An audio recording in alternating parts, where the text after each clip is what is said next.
আজকে ফ্রাইডে, শুক্রবার দিন, ছুটির দিন।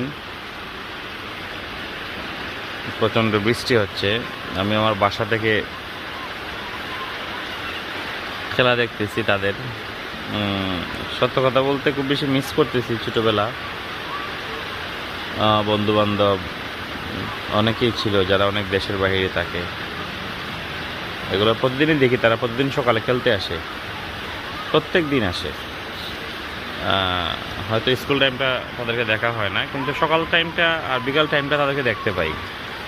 আর মাঠটা হচ্ছে মূলত খেলার মাঠ। আর এই যে নিচে ময়লা দেখা যাচ্ছে, এগুলো আসলে ওইরকম কেউ ময়লা ফেলে না, তারপরে ময়লা বলতে হয় আশেপাশের কিছু কলোনি বা যেগুলোই আছে এদের ময়লা ফেলে। তো সব মিলে এনজয় করতেছিলাম প্রায় সকাল